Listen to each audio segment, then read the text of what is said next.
Story appears ordinary till you see the core side of it. And what you're looking for is the story behind the news. We bring it to you from Lagos, the commercial capital of Nigeria. Giving you all sides and political stories round the clock. Every detail from the start line to the final whistle.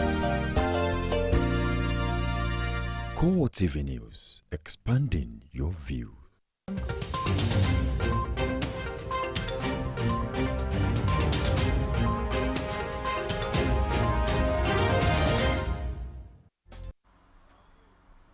A very good evening to you and welcome to CoreTV Primetime News. I am Nina Oragwa. On our top stories tonight.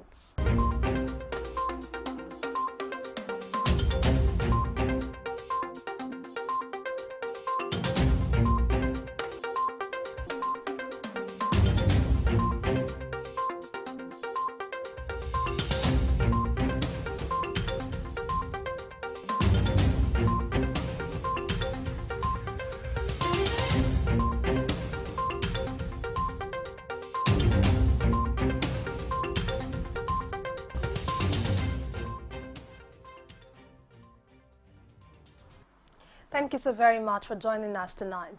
President Muhammadu Buhari says the administration will not relent in efforts aimed at ensuring that agriculture plays a pivotal role in the quest for diversifying the country's economy. President Buhari has been reiterating this at the 8th Bola Tinubu Colloquium holding in Abuja. The ceremony is being organized as part of activities marking the 64th birthday ceremony of the national leader of the governing All Progressive Congress. State House correspondent Abiola Oluwole has more in this package. With an estimated 170 million inhabitants and with crude oil being the mainstay of the economy, exploring avenues to develop agriculture has been a major challenge for successive administration in the country, thus turning the country to a major importer of different agricultural produce. But with the mindset of making agriculture a foreign exchange earner, President Buhari says achieving self-sufficiency in major agricultural produce in shortest time is his target of his government. We are going to attract and mobilize private capital to support government investments in the sector. The investment opportunities that we see in agriculture value chain are immense. Minister of State for Agriculture and Rural Development, Ainikin Lukpobiri, says government will encourage mechanized farming across the nation to unlock the growth of the sector. The pathway to restoring agriculture to its pride of place as the engine of inclusive growth and shared national prosperity is a roadmap to self-sufficiency in agriculture, which we have articulated and which is the thrust of this method. If the target of diversifying the nation's economy by focusing on agriculture must be achieved, observers say the slogan must be matched with action. The theme of the 8th Bola Tinubu Colloquium is Agriculture, Work, Action, Revolution. From the International Conference Center in Abuja, Abiola Oluwole reporting for CoreTV News. The Minister of State for Petroleum Resources, Ibe Kachuku, has apologized to Nigerians over his comments about a lingering fuel crisis in the nation. While meeting with members of the Senate's Committee on Petroleum Downstream, the minister discussed with the lawmakers about ways of ending the scourge of fuel scarcity, which has persisted till now. The committee chairman, Jibrin Barua, says it is no longer easy for Nigerians to cope, especially having been taxed over the last few weeks trying to get fuel. Our correspondent, Jamil Efegbua, reports. Minister Ibe Kachuku reeled off by first apologizing for saying he's not a magician, a statement he referred to as a joke. And going on to explain, Kachuku says products are not flooding the market due to the stoppage in subsidy payments, which he says has been suspended since January 2016. The subsidy regime continued. They won't get paid, so people continue to import. But of course, by the time we then came in, people had reached a breaking point, and most of the companies didn't have the liquidity even to go to the banks and open up LCs. The corporation, he said, is setting up a strategic reserve of about 2 million tons, which is expected to kick off from the first week of May. The committee wanted to know why the refineries are not working and whether or not it had the capacity to supply Nigerians the needed volume. Why is it that the refineries in this country, why are they not actually working? And we have been told stories about this issue of scarcity, because this scarcity has been subsisting since the last quarter of last year. Look at the changes that we just recently did. That was exactly what we did. That was the direction. We created a refining group that controls the 3 refineries. And part of the understanding was that there's a COO who is in charge of refining group. And under the refining group, you have MDs who run independent refineries. Obviously, from the inquiry, there are levels of interventions geared towards structuring the NNPC, having successfully reduced corruption in the sector. The current situation is happening as a result of that, and is saying again that Nigerians should be patient. Jamil Afegbu, CoreTV News, Abuja. Meanwhile, 3 persons have been killed and several injured when an oil pipeline exploded during repair works in Bayelsa State. Residents say the blast happened on Sunday, but bodies were only recovered on Monday after the fire was brought under control. The pipeline explosion occurred in Olugbogboro community of Southern Ijaw local government area of the state. The National Oil Spill Detection and Response Agency confirmed the pipeline blast.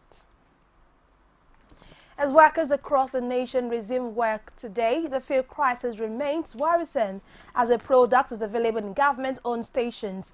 In Ilori, the Kwara State capital, most private-owned petrol stations are empty and are no dispensing petroleum products. Our correspondent monitored the fuel crisis and reports.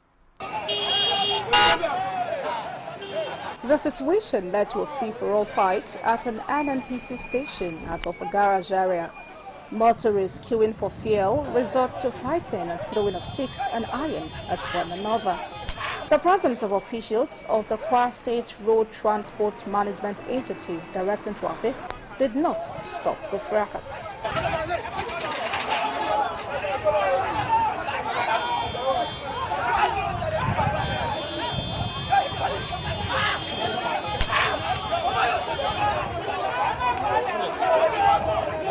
The other NNPC station selling is at Asadam Road, Ilorin, where long queue was noticed of motorists and buyers complaining of the long hours of waiting.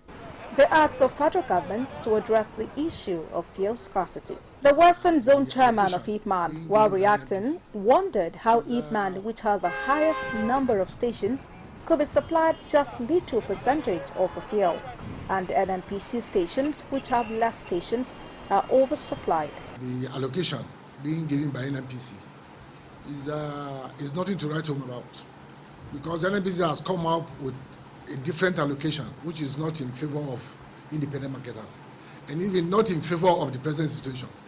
Nigerians anticipate an end to long queues that have come to characterize Nigeria's petrol filling stations. As the economy is biting harder in the areas that impinge directly on the people's material and social well-being, with drops in the supply of electricity and petroleum products, mixed reactions have continued to trail the state of the nation. The flagship program, analysts examine the root causes of challenges affecting this administration. Our correspondent has more in this report. As the economic situation drives deep into the flesh of Nigerians, there is a growing air of melancholy and despair as the federal government set to pump 3 trillion naira into the economy. On our flagship program called Digest, analysts on the show harp on the state of lingering fuel scarcity bedeviling the country. This is one of the few countries that I know on the face of the earth where public service, even under this government, is a license to steal. When you don't have money, you are projecting twice. You are budgeting twice what your projected income is. Where are you getting the money from? And this is talking about infrastructural development. The power sector was not left behind as Nigerians continue to lament on the epileptic power supply. The central problem of this country is too much power concentrated in the hands of governments, especially at the center. Fashola may have spoken, but probably was just talking like a politician. He was speaking because he just wanted to talk and criticize the government. When he criticize from a point of knowledge, that's why he's been given what to do now. He doesn't know what to do with it. Where lies the solution in all these issues? It is delusional for those of us who are well read to be thinking that the central solution to all the problems in life is based on the government. If you privatize everything today, they will still sell it to their cronies, and believe me, some of them will just strip assets and dump the caca. Callers also share their views. If a government says he wants to pump in no matter the trillion it is to the economy, what I want the analysts in the House to be doing and other Nigerians, we should not doubt them. Let's get them to feel confident that they want to do it. But what we should do is that we should monitor and nudge. This is what you promise us. Government has no business doing business. So if government is supposed to be a covering to most of the things that are going on, the NNPC should just be regulating. It is hoped that the present administration will revamp the economy, putting all necessary basic amenities in place in order to alleviate the challenges of Nigerians. Nigerian authorities are seeking the support of the People's Republic of China in their quest to reposition the nation's mining sector and infrastructural development. The Minister of Science and Technology, Ogbonnaya Ono, disclosed this in Abuja while playing host to the Chinese ambassador to Nigeria. His correspondent, Basil Lukafa, reports that the visit is not unconnected with the President Buhari's scheduled visit to China in April. It's a move aimed at strengthening bilateral relations between Nigeria and China, especially in the area of science and technology. Ogbonnaya Onu is optimistic that the current move will benefit the country in so many ways, adding that Nigeria has maintained a long period of cordial relationship with China. We agreed that there is the need for China and Nigeria to cooperate and collaborate, support one another for the mutual benefit of both China and Nigeria. Speaking to journalists after the visit, Chinese ambassador to Nigeria highlights the areas which include mining, agriculture for possible cooperation. The Chinese envoy further reveals that the trade volume between Nigeria and China has risen to about $14.9 billion in recent years. Cooperation between China and Nigeria in the field of science technology. I congratulate him on his visit to China early in the year. And of course, we discussed about the relations and the cooperation. Within the framework of a state visit, we are discussing with the foreign affairs. The presidency has announced that President Muhammadu Buhari will be visiting China in April as part of efforts to woo investors.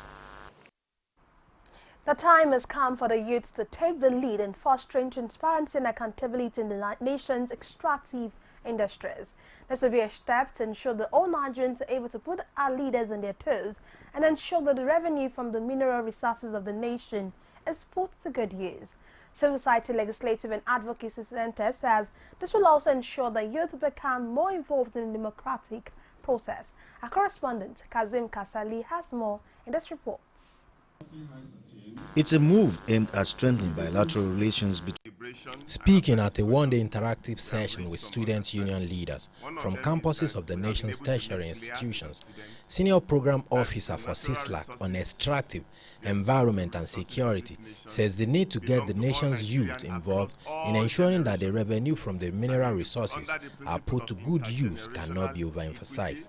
He says the youth are a vital part of the population and need to be aware of what goes on in the extractive industries sector, especially at this critical juncture. Everyone have a stake on how these resources are exploited, how they are marketed, and how the revenue from them is managed to promote the welfare of all citizens. One of the resource persons says student union leaders as potential leaders of tomorrow should see this as a part of their contribution to national development and to also monitor what goes on in the sector. The whole idea is to inspire interest in the extractive industry initiatives, try to see how the outreach around the resources of the country that's derivable from extractive can be democratized. For these two union leaders, it's a welcome development for them to truly know what is happening in the nation's extractive industry sector. They say it is the way to go for the political leadership to be put on their toes constantly so that Nigerians will feel the benefits of the revenue accruing to the nation from the sector. We are saying we are agitating the advocacy now is that the government should rechannel the use of these resources to how it will favor the youth and students at large. The majority of Nigerians, for non-availability of petroleum products in the market and causing long queues actually everywhere in every part of this country. That's why we are saying a tender and unreserved apology to Nigerians. The one-day interactive session tagged Strengthening Advocacy and Civic Engagement is a joint initiative of the Civil Society Legislative and Advocacy Center and the United States Agency for International Development. Kozim Kasali, CoreTV News, Abuja. The drive towards enhancing the capacity of teachers in Nigeria has been enhanced, getting a boost as the United Nations Educational, Scientific and Cultural Organization UNESCO says it will continue to promote the use of new innovations and technology in teaching. The UNESCO representative in Nigeria says such innovation will help eradicating illiteracy in Nigeria. Our correspondent Kike Lomo Okere completes the story.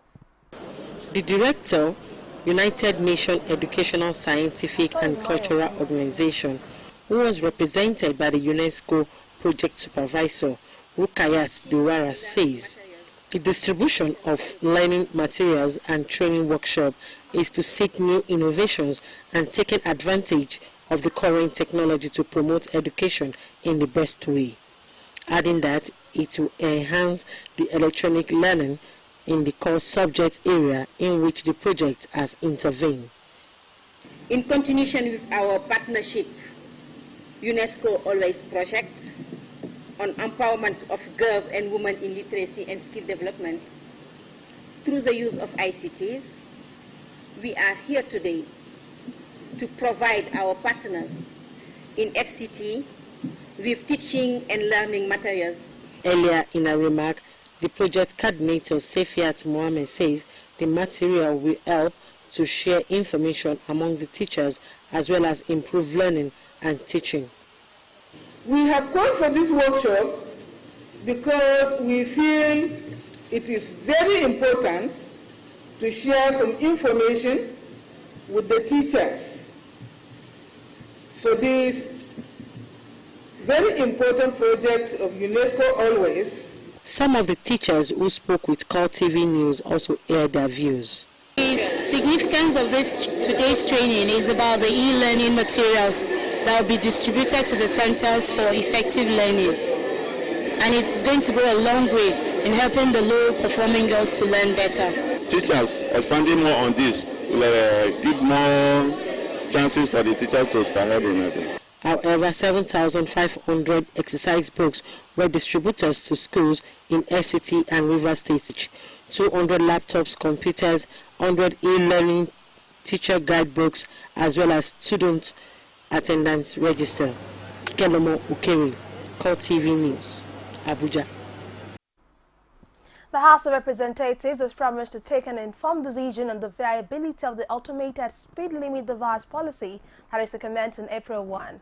The chairman of the House of Representatives Committee on the Federal Road Safety Commission, Ahmed Yunus, made us known at a public hearing in Abuja.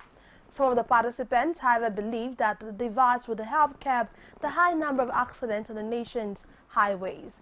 After listening to the participants, the lawmaker said the committee would put a report together and submit its recommendations to the House. You're still watching CoreTV Primetime News. We'll take a break now, return with more stars. Just stay with us. Mommy, more. Where would I be without you? Now you be my best friend. Now you be my sister. Now you be my mentor. And you are still my mama. Mama na kibani doya de wake. Mama no lazy. You help me reach my peak, mama. Now you wash my infant head. Oh, everything for you I go do, mama. Mama, me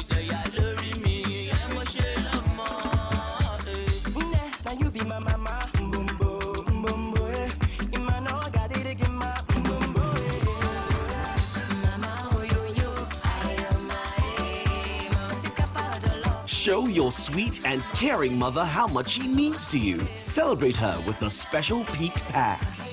Peak, it's in you.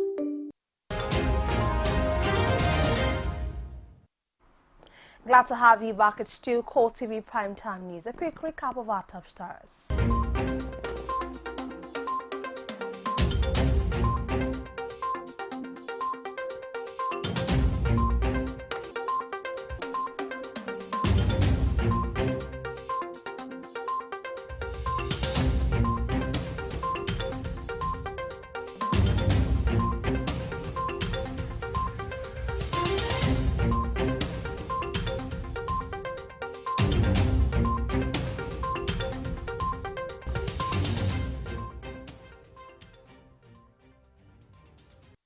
For more of our news stories and information, you can join us on the social media platforms, facebook.com/CoreTV News, on Twitter at CoreTV News NG, and on our YouTube channel, youtube.com/CoreTV Live Space News. The kidnapped senior Army Officer 7 at the Nigerian Army School of Infantry, Georgia in Kaduna State, Colonel Semaila Inusa, has been found dead. The statement today, the acting director, Army Public Relations, Colonel Sani Kuka Sheka Usman, disclosed that the colonel was found dead today at about 6 p.m. He said preliminary investigation reveals that it was most likely the senior officer was killed same day he was kidnapped by his abductors, because the body was found already decomposing around Ajiyita village of Eastern Bypass, Kaduna in Kaduna State. The acting director pointed out that whoever is behind abduction and murder will be fished out to face the full wrath of the law. Colonel Inusa was abducted from his car around Kamazo area near Refinery Junction in Chikun local government area of Kaduna State on Sunday, March 27. The Nigerian Army says it has successfully captured Alagano, the spiritual headquarters of the terrorist sect Boko Haram. Addressing a press conference in Maiduguri today, the head of the counterinsurgency operations in the northeast, Theater Commander of Operation Lafia Dole, Major General Lucky Irabo, said the offensive was initiated on March 18, 2016 and successfully concluded on Monday. Irabo lamented that the advance was halted several times due to planted improvised explosive devices along the route leading to Alagano, revealing that during the operations, troops had to clear Yajiwa, Joba, Mosa, Ariwuzumibari, Miseni, Sansan and Kalgamari villages, all at the fringes of the forest. Irabo disclosed that the military has recorded tremendous successes against the insurgents, adding that the troops captured Kumshe in the last 1 month. The Plateau State government is setting up a committee to help reform the state judiciary system. Deputy Governor of the state, Sonny Yuden, represented the governor at the inauguration of the committee, says its primary assignment is to speed up the administrative justice system in the state. He asked that it is time those prisons are decongested of suspects awaiting trials. Civil servants have resumed normal official duties in Kaduna State following the 2-day public holiday by the federal government. CoreTV correspondent Humanitarian Workers' resumption at the Kaduna State Secretariat report that most workers reported at their duty post as early as 8 a.m., while many workers were still on their way due to traffic challenges in some areas. The State Secretariat Environment and surrounding area also recorded high commercial activities, while civil servants were seen in their respective offices treating files and attending to visitors. Some civil servants say they enjoyed the holiday as it gave them the opportunity to visit friends and relations. They also say they're refreshed and re-energized to face their daily tasks squarely. After the holiday, we are back to work, and it is our belief that we'll give our best. Yeah. Actually, things are hard, but we are hoping that at the end of the darkness, light will come. And rested very well. Now, when I woke up this morning, it was like it's a different body that I have, not the one I had before, with a lot of strength. In fact, as early as 7 to 8 years in this office. We enjoyed the Easter. It was a very interesting festival and we hope it will be nice for everybody. Kaduna State workers promised to put in their best, haven't rested enough, and now back with full strength and energy to face the official duties squarely. Work and commercial activities have resumed in Lagos after the Easter holidays. CoreTV News takes a tour around some commercial centers in the State Secretariat at Alausa. Our correspondent, Akin Obake, brings us more in this report. Holidays, they say, comes and goes like a flash. The Easter break rolled by and workers and businessmen have resumed at their respective roles. At the Lagos State Secretariat, civil servants are seen trooping to resume work.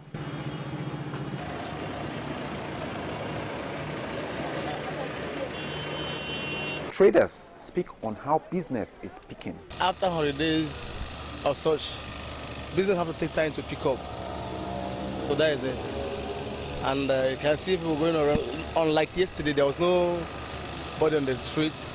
But today, people have started going about their businesses, hustling and bustling to make the ends meet. As you can see, business have been done because of all this thing that is happening in our country now. Some residents share their challenges. Coming from your house to this computer village was a very, very big issue because of a transportation. There's no fuel in town. So it has actually hampered the business processes. It is hoped that the rest gathered in the past few days will refresh workers and traders to prepare for the long stretch of activities, at least before the next holiday comes. Akin Obake, CoreTV News, Lagos. Also, activities that picked up at the Osun State Secretariat are Bere in Osun State as workers resume work after the Easter break. Workers are seen at the duty post to tend to their daily schedule. Our correspondent who monitored the resumption exercise reports that both public and private schools have also opened. Many of the students resumed to complete the second-term examination put on hold as a result of the holidays. Civil servants expressed readiness to assume duty fully.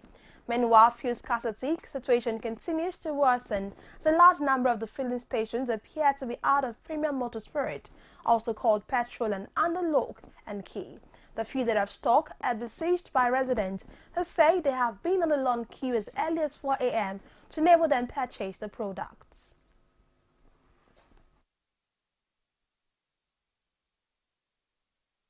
We went home with our children, and we enjoyed it. It's not as if the holiday was a long one, but people resumed early so that we could continue from where we stopped last week, and the reaction of people coming to work was really good. Today that I'm resuming back, it's a lot of work for me as an SS3 student that is preparing for our WAEC. So today it's intense practice, back to school real life, there is no work sitting at home. The way they are doing things here it's uncalled for. Since 4 a.m. this morning, I've been here, queuing on the major queue. But instead of attending to the queue, they will be collecting money, 200 naira, 300 naira from the illegal lane. Away from Datake, the state's governor, Ayodele Fayose, has flagged of the construction of the first flyover in Ekiti State. Speaking at the ceremony, Governor Fayose explains that the flyover, which is going to be about 2 kilometers, would cost the state government over 7 billion naira. The governor conducted the flag-off along with his deputy, Kolakbo Olushola, and other top government officials, assured the people of adequate supervision of the project, as well as availability of funds. Nobel laureate Professor Wole Soyinka has ascribed late politician Tunji Braithwaite as a counter-statesman and not just an elder statesman in Nigeria. This is said while paying tribute to the founder of the defunct Nigerian Advanced Party, NAP. Soyinka states that his death is a very big loss to Nigeria because he was one of those who fought for an independent country and a restructured nation along progressive lines. Our correspondent Sarah Yek visited the late activist resident in Lagos and brings us this report. Nigeria has once again lost another patriot who was probably not honored during his lifetime. At his residence in Lagos, tributes from various dignitaries and activists trailed Tunji Braithwaite's passing. He was a humanist. Politician, yes, a humanist. But stop calling him elder statesman. Elder statesman gives you a picture of some retired figure. He never retired. He was a counter-statesman. That to all of us, and it was worthy of emulation. He was a fighter, and whatever he believed in, he stood by, right or wrong. He did not like people to be cheated. He would stand up for the oppressed. This should have cascaded into more people thinking that after all said and done, you are still going to go, leaving nothing behind. Not one of those who will speak on a matter in the day and will prostrate in the night before those of them in the corridors of power. The family is sad but also happy about what he stood for while he was alive. He, as far as I was concerned, was the only true patriot of Nigeria. He loved Nigeria with every single strength, every single ounce of his life, and he wanted a better Nigeria. Nigeria, a country blessed with both natural and human resources, has over time cultivated the habit of celebrating people after their death, a tale of another fallen hero. Nigeria must honor him. I've made that clarion call even to the federal government, and we will see what happens. A Second Republic politician, lawyer and philanthropist, Bright Waite was born the youngest of 8 children on September 13, 1933. He married his childhood sweetheart, Grace Falade, in 1956, and the couple had 5 children. Tunji Braithwaite passed away on Monday, March 28, 2016, at St. Nicholas Hospital at the age of 82. Sarah Ayeku, CoreTV News, Lagos. Indeed, may his soul rest in peace. We'll take another break now, return with more stories on foreign and sport. So stay with us. You know, Angela, that's a very difficult question. It is difficult to respond to that question. Angela, that's a great question. Great question, Angela. Angela, that is a very great question. That's a great question, Angela. Okay, that's a great question. Yeah, very good question. That's a good question. That's a good question. That's an interesting question. This is an interesting question you pose. 60 Minutes with Angela. Again, answers to every question you always wanted to ask. CoreTV News now live on all Androids. Welcome to CoreTV Primetime News. Download CoreTV News app from your Play Store. Click on the menu to see all our top stories from politics, sports, business, foreign news and live TV to watch us live on your mobile. I want to know why I should be believing them. You can also click on video to see all our YouTube videos. CoreTV News, a 24-hour news station. Glad to have you back. On the foreign scene, President Muhammadu Buhari has urged the South Sudanese government to invest more in agriculture, not to be solely dependent on oil revenues to grow the nation's economy. Receiving the outgoing South Sudanese ambassador to Nigeria, Ambassador Marquette Riak at the State House in Abuja, President Buhari expresses confidence that South Sudan can avoid the mistake made by Nigeria in her over-reliance on oil revenue. The president advises the outgoing envoy to learn from Nigeria in order to avoid implications it cost the country. President Buhari also praised the excellent relations between Nigeria and South Sudan and reaffirmed his commitment to strengthening existing bilateral ties. In his remarks, Ambassador Riak says South Sudan is blessed with fertile land and would welcome more investment from Nigerian companies. The hijacker of an Egypt Air passenger jet has been arrested at Cyprus Larnaca Airport after a 5-hour standoff. The Egypt Air domestic flight from Alexandria to Cairo was hijacked this morning and forced to divert to the island. Egypt's Civil Aviation Ministry said a pilot of the plane, Omar Al-Gamal, was threatened by a passenger strapped with explosives, but later disclosed that the hijacker's suicide belt was fake. No one was, however, hurt in the incident after the man surrendered to authorities. We now move on to Iraq. Killed and 27 persons injured as blast hit near a sit-in by supporters of Shia cleric Muqtada al-Sadri. The blast occurred today near a garden of workers in Tehran Square, about a kilometer from a sit-in held by supporters of influential Shia cleric Muqtada al-Sadri to demand political reforms. The armed group Islamic State of Iraq and the Levant has claimed responsibility for a suicide bombing in central Baghdad that police said killed 7 persons and injured 27. An online statement, ISIL, also known as ISIS, also said it was behind a suicide bombing last Friday that killed 26 people at an amateur football game in Isikadiria, south of Baghdad. UNICEF says the year-old conflict in Yemen is taking a horrifying toll on the country's youth, warning that an estimated 320,000 children face life-threatening malnutrition.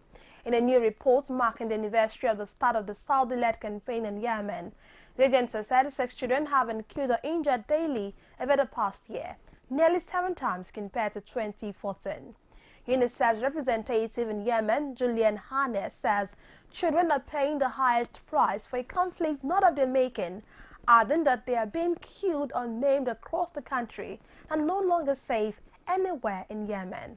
Intervention of the Arab coalition assembled by Saudi Arabia in support of President Abdurrabbu Mansur Hadi began on March 26 last year, but has yet to deal a decisive blow to Iran-backed Houthi rebels and their allies who still control the capital Sana'a and key parts of the country.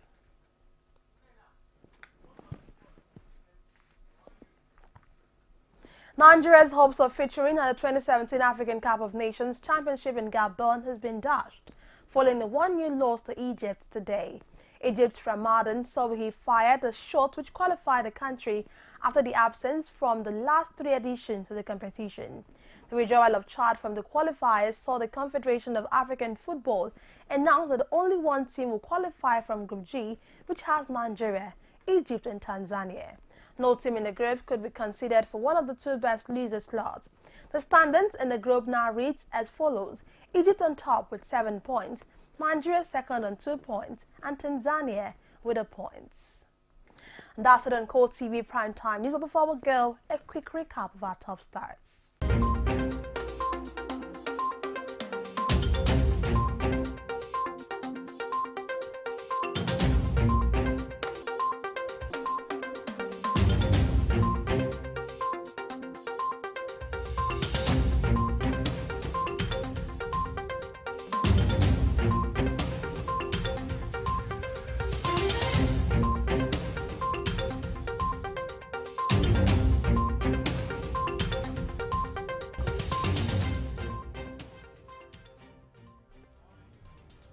Thank you so very much for staying with us tonight. I am Nina Oragwa. Do have a beautiful night rest.